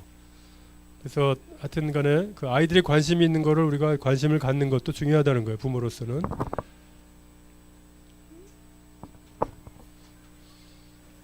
예. 그래서 우리가 누구인지 알고 하나님께서 우리를 설계하신 대로 살아가는 것은 삶의 의미와 목적을 깨닫게 해준다는 거예요.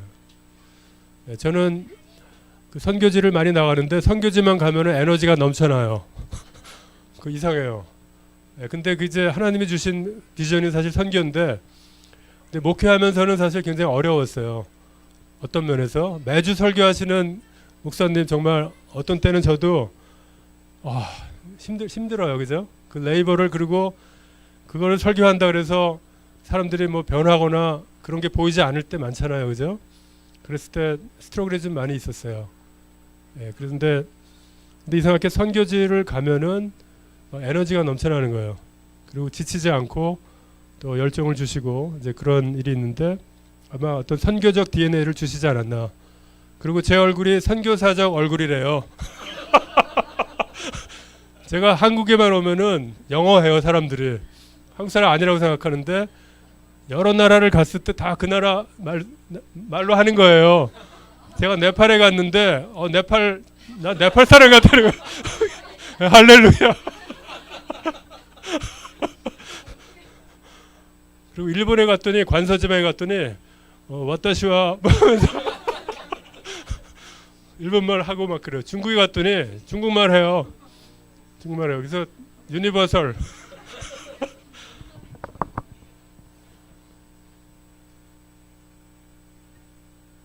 자, 이제 관련성. 우리의 이제 정체성이라는 것이 그렇게 중요하다는 거예요.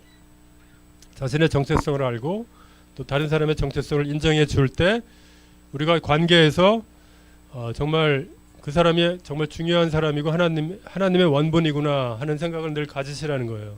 자신한테도 적용하고 그래서 열등감이나 뭐 이런 것서부터 이제 해방될 수 있다는 거예요. 그리고 우월감에서 또 벗어날 수 있다는 거죠. 그래서 저는 세상을 두 가지 캐릭터로 바라보는데 그게 프라이드와 휴밀리티의 대립이라고 생각해요. 네, 하나님의 정체성을 깨닫지 못한 사람들은 프라이드 속에 살아요. 근데 그게 사실 열등감이에요. 근데 하나님의 그러니까 우리의 정체성을 하나님이 주셨다는 걸 우리가 알 때는 우리가 험불해질 수밖에 없어요. 예. 그 우리 고등학교 때 똑똑한 애들 있잖아요. 걔네들이 뭐 공부를 열심히 해서 똑똑한 게 아니에요. 그 똑똑하게 태어난 거예요. 그리고 공부 잘 못하는 것도 그렇게 태어난 거예요. 그건 할 수 없는 거예요. 그거를 막 쥐어짜가지고 공부 못하는 애 공부 잘하게 만들 수가 없어요. 저 이제 애들이 넷인데 다 달라요. 어떤 애는 공부 잘 안 해요. 우리 영민이 공부 잘 안 해요. 걔. 둘째. 근데 첫째는 진짜 걔는 공부 잘하게 태어난 애야. 아무도 얘기 안 해도 다 해놓고 공부 잘했어요. 걔는 시키지도 않아요. 근데 둘째는 또 반대예요. 걔는 창의적이고 릴레이셔널해요. 사람들 막 웃기고 뭐 그런 걸 잘해요. 그래서 둘 다 좋은 점이 있구나. 네, 그런 생각을 하는데 그리고 셋째, 넷째는 누군지 모르겠어요. 얘네들이. 밀레니얼인데 그 첫째, 둘째는 뭐 토이스러스 이런 데 갈 때 뭐 이거 사줘 그런 말 한 적 없거든요. 근데 셋째하고 넷째는 이거 사줘. 이게 달라요. 이게 제너레이션이 다르더라고요. anyhow. 예. 그래서 이제 적용으로 들어가겠어요. 하나님에 대한 관계적 형상을 실천하는 이제 적용. 다른 사람들의 관계에서 어떻게 그 형상대로 살 수 있을까? 이걸 좀 생각해야 되는데 예, 하나님은 사랑이시라. 사랑 안에 거하는 자는 하나님 안에 거하고 하나님도 그 안에 거하시느니라. 사랑이 우리에게 온전히 이룬 것은 우리로 심판날에 담대함을 가지게 하려 함이니. 그래서 관계적 하나님 형성을 반영하는 것은 특정한 사회적 책임, 도덕, 윤리적 선택, 창의성 이런 것을 다 포함한다는 거예요. 이러한 책임은 사랑에서 직접 비롯된다는 거예요. 하나님을 가장 잘 정의하는 핵심 특성이 이제 사랑인데, 우리는 우리 안에 누군가를 사랑하고 누군가 우리를 사랑해 주시기를 바라는 열망이 있다는 거예요. 이것이 바로 하나님께서 창조하신 우리의 관계적 본성이라는 거예요. 사랑. 하나님은 사랑이시라. 그리고 너희가 서로 사랑하라. 그게 제일 중요한 커맨드잖아요. 그 이유가 바로 하나님께서 그 사랑을 중시 여기신다는 거예요. 그래서 관계적 사랑의 프로세스가 있는데 세 가지가 있어요. 다른 사람에 대해서 알아가는 거, 그리고 자신을 다른 사람에게 알리는 거, 그 다음에 참여하는 거. 요 세 가지를 우리가 잘 신철하면은 하나님이 계시다는 그 명제가 우리 삶 속에 쉽게 실천될 수 있다는 거예요. 다른 사람에 대해서 알아가기. 내가 너를 모태에 짓기 전부터 너를 알았노라. 하나님이 예레미야에게 하신 말씀이잖아요. 여기에 안다라는 말은 이제 야다라는 히브리어인데, 이것은 깊고 친밀하게 안다는 것을 의미한다는 거예요. 그러니까 하나님은 우리가 태어나기 전서부터 우리를 친밀하게 알고 계셨다는 거예요. 물론 그분이 창조해 주시기 때문에 그렇겠죠. 친밀감. 안다는 것은 우리가 친밀감, 거기까지 가야지 안다고 얘기할 수 있다는 거예요. 우리가 나 예수님 알아요. 그렇게 얘기할 때 예수님을 뭐 하나님의 아들로 알고 삼위일체 한 분으로 알고, 물론 그런 신학적인 지식이 중요하지만, 그러나 친밀하게 정말 예수님을 알고 있는가? 거기까지 가지 않으면 사실 우리는 예수님을 안다고 얘기할 수 없다는 거예요. 자, 그래서 하나님의 형성으로 만들어졌다는 것은 우리가 복잡하게 설계되었다는 거예요. 우리가 셀 한번 봤잖아요. 우리 DNA가 얼마나 복잡한지, 그 컴플렉시티와 그 오묘함과 그 디자인이 다 들어가 있잖아요. 그래서 당신이 사랑하는 사람들의 깊이를 탐구하는데 시간이 걸린다는 거예요. 그렇죠? 저는 이제 결혼을 일찍 한 편인데 25세 했어요. 저희 집사람 24이었어요. 그때 저는 이제 우리 집사람 다 안다고 생각했어요. 저희가 2년 정도 교제했는데, 그런데 결혼하고 보니까 오 마이 굿네스. 집사람이 먼저 얘기하는 거. 당신 이런 사람이었나? 매일매일 새로운데 그 새로움이 긍정적인 새로움이면 좋지만 그게 아닐 때도 많다는 거예요. 그래서 저는 제가 휴먼 디프라비리를 제가 갖고 있다는 거를 결혼한 후에 더 깨닫게 됐어요. 내가 이렇게 나쁜 사람이었네. 와, 그런 사람이에요. 근데 그것이 이제 친밀함은 서로 이제 부부니까 같이 살고 매일 보잖아요, 그죠? 그런 것에서 이제 드러나는데 이 시간 걸린다는 거예요. 그리고 지금도 어떤 때는 우리 집사람 보면은 우리 집사람이 저한테 하는 얘기가 You are unpredictable. Even today you are unpredictable. 그런 말 가끔 해요. 저도 잘 모르겠어요. 어떤 사람인지 제가. 근데 하여튼 사람을 알아간다는 데는 시간이 걸린다는 거예요. 그리고 제가 아직도 이제 시간이 좀 있다고 생각해서 우리 집사람 다 알아가는데 더 오래 새로운 걸 또 발견하게 될 것 같아요. 대충 이제 짐작을 하는데, 대충 안다고 생각은 하지만 어떤 때는 incomprehensible, 그런 말이 이제 튀어나오기도 해요. 그들의 관심사와 욕구를 조사하고 좋아하는 것과 싫어하는 것 발견하고 그 사람이 누구인지 밝혀내고 거기에 관심을 가져야 된다는 거예요. 누군가가 자신을 진정으로 알고 사랑하고 싶다고 느낄 때 그들은 하나님께서 계획하신 대로 그 관계를 경험하기 시작한다는 거예요. 다른 사람에 대해서 알아간다는 거죠. 잠깐만.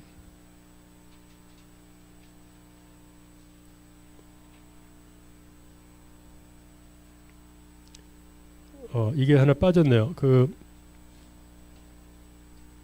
자신을 다른 사람에게 알리기. 이게 쉬운 게 아니에요. 이제 슬라이드가 없어가지고 아마 교재를 좀 보시면 알겠지만, 자기를 노출하는 거. 그러니까 영어로는 make yourself vulnerable이란 말이 있어요. 한국말로 전혀 모르겠어요. 뭔지. make yourself vulnerable. 그러니까 그 말은 다른 사람한테 자기를 좀 드러내고 뭐 그런 걸 좀 하라 뭐 그런 뜻인 것 같은데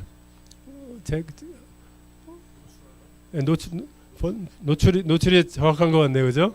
노출하는 게 이게 어려운 사람이 있어요. 다른 사람에 대해서 알기를 원하지만 자기에 대해서 남이 알아가는 거를 별로 싫어하는 거예요. 이게 뭐 이제 뭐 좋고 나쁜 거 떠나서 내가 누군지를 다른 사람한테 밝히는 것이 굉장히 중요한 관계적 사랑의 프로세스 중에 하나라는 거예요. 그래서 거기 한번 읽어주실래요? 제가 그 섹션에 자신을 다른 사람에게 알리기 그 구절이 있나요? 네?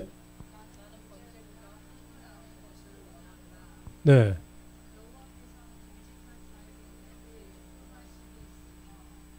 네네. 교통하심이 있으며의 그 히브리어 단어가 소드죠. 그게 이제 트랜스페런시라는 거죠. 예? 투명. 야, 하나님은 그 투명한 사람을 좋아하신다는 거예요. 투명 인간이 되라는 게 아니라 자신의 갖고 있는 생각을 그래도 표현하고 알려주는 거예요. 그것이 다른 사람을 사랑하는 중요한 프로세스 중에 하나라는 거예요. 그거 저 잘 안 되는 사람이에요. 그런데 배워가고 있어요. 예, 약점을 노출하면은요 경쟁심 안 가져요. 제가 이제 커리어 마지막 판에 느낀 건데 제가 이제 아무것도 아니라는 걸 자꾸 PR을 해요. 그러면은 경계심을 풀더라고요. 예, 그게 성공하는 비결 중에 하나예요. 근데 난 터프해 이렇게 막 자기의 강함을 드러내면은요 쭈그러들고 경쟁자로 생각해요. 그러면은 성공하기 힘들어요. 예, 적이 많아지는 거예요. 적을 없애야 되는데 적을 많이 만드는 사람은 성공 못해요. 예, 그 친구를 많이 만드는 사람이 이제 성공하는데 우리 관계적 사랑의 프로세스도 비슷한 것 같아요. 우리가 우리를 드러내고 투명하게 얘기해주고 그럴 때 다른 사람들이 우리를 신뢰할 수 있다는 거예요. 예. 이제 참여하기 세 번째. 예, 여호와께서 내 마음을 감찰하시나이다. 감찰하사 나에 대해서 다 아시나이다. 내가 어디에 와 있는지 매 순간 아시나이다. 여기서 하나님이 아신다는 단어는 야다가 아니라 여긴 또 사칸으로 돼 있어요. 사칸은 배려하는 참여라는 거예요. 사칸. 예. 그래서 참여하기. 하나님의 관계 뒤에는 우리를 알고 우리가 그분을 알기를 원할 뿐만 아니라 그분은 우리의 삶의 사랑으로 참여하시기를 원한다는 거예요. 하나님의 참여를 우리가 용납하고 인정하고 그런 관계를 맺어가면은 그게 엄청난 이제 성령 충만이 되는 거잖아요. 예. 그런 것 같이 우리도 그렇게 한다는 것은 우리에게 맡겨진 사람들의 삶에 참여하는 거라는 거예요. 이게 이제 멘토링이죠. 그죠? 멘토링이 될 수 있고 카운셀링이 될 수 있고 또 그 사람들의 말을 들어주는 이제 그러한 참여의 세계로 들어가는 것. 그것이 참여하기에 굉장히 중요한 프로세스라는 거예요. 그래서 카운셀링 저는 신학교 다닐 때 별로 좋게 안 생각했는데 야 그걸 누가 그런 걸 공부해 막 그런 생각도 하고 그랬는데 나중에 이제 목회를 하다 보니까 카운셀링을 왜 내가 안 했지? 결국은 이제 사람의 생각을 이해하는 게 중요하잖아요. 그리고 들어주고 들어주는 거 되게 못하는데 딱딱 부러지게 이제 저는 뭐라 그러죠? 그 영어도 잊어버리고 한국말도 안 나오네. 예? 그러니까 프로젝트 있으면 막 그거 하는 사람들 있잖아요. 그러니까 워커홀릭 비슷했어요. 워커홀릭. 예, 그리고 하여튼 뭐 프로젝트가 더 중요하다 사람보다. 예, 다른 사람 안 하면 내가 다 한다 뭐 이런 식이었어요. 너무 답답한 거예요. 그런 걸 너무 젊을 때 많이 느꼈는데 그게 좋은 성격이 아닌 거예요. 나중에 알고 보니까 수양이 덜 된 거야 아직. 하나님의 신앙을 제대로 모르고 크리스천이라고 생각하고 살았던 것 같아요 오랫동안을. 예. 다른 사람에게 진심으로 관심을 갖고 관심을 보일 때 우리는 하나님의 형성을 실천하고 그 사람과의 관계도 깊어진다는 거예요.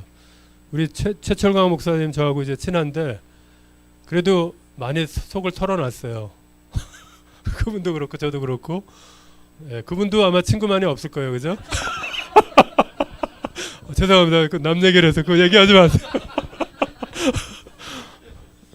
비슷한 사람이 만난 것 같아요. 신학은 완전히 다른데 친구예요. 그게 이제 서로를 알기 때문에 존중해 주는 거죠. 그게 그래도 거기서 제가 소망을 조금 봤어요. 저 자신한테서. 그래서 이 관계적 편증 우리가 이제 네 가지를 좀 이렇게 훑어봤어요, 그죠? 하나님이 계신다, 존재하신다는 그 트루스를 가지고 이렇게 이제 하는 작업을 이제 저희들이 하고 있어요. 그래서 오늘 좀 두서가 없는데 그 한번 교재를 한번 보시고 복습을 한번 해보시고 또 서제션이 있으면 좀 주시면 좋을 것 같아요. 그래서 복습 질문. 자, 이제 시험 시간이에요. 하나님이 인격체시라는 의미는 무엇인가? 그다음에 칼람 우주론적 논증의 세 가지 논증은 무엇인가? 이거 혹시 기억하시는 분 있으세요? 칼람 우주론적 논증의 세 가지 논증이 있는데 첫 번째, 두 번째 논증.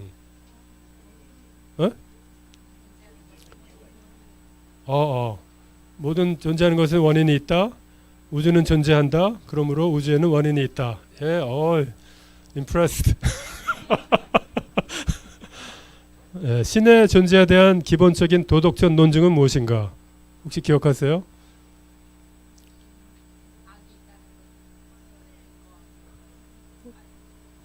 맞아요.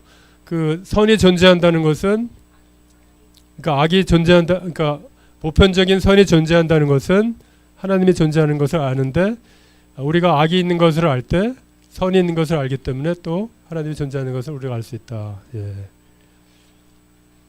자, 조금 전에 한 건데 관계적 사랑의 과정. 그 세 가지가 뭐죠? 자신을 아는 것, 자신의 정체성을 아는 것, 다른 사람을 알아가는 것, 그 다음에 다른 사람의 삶에 참여하는 것. 세 가지. 이 정도면 된 것 같고요. 아주 합격하셨어요. 자, 감사합니다. 그리고 요거를 QR코드로 찍으셔가지고 그 커멘트가 질문이 몇 개 있어요. 그 질문에 좀 답을 좀 해주시면 제가 다음에 와서는 더 좋은 강의를 할 수 있을 것 같아요. 그리고 이제 다른 토픽도 이제 개발 중이니까 우리 꿈을 심는 교회에서 저를 많이 도와주세요. 그래서 오늘 즐겁게 이제 강의를 끝내는데 요거를 한 10분만 시간을 넣으셔가지고 답변을 해주시면 굉장히 행복할 것 같아요. 제가 지난번에 그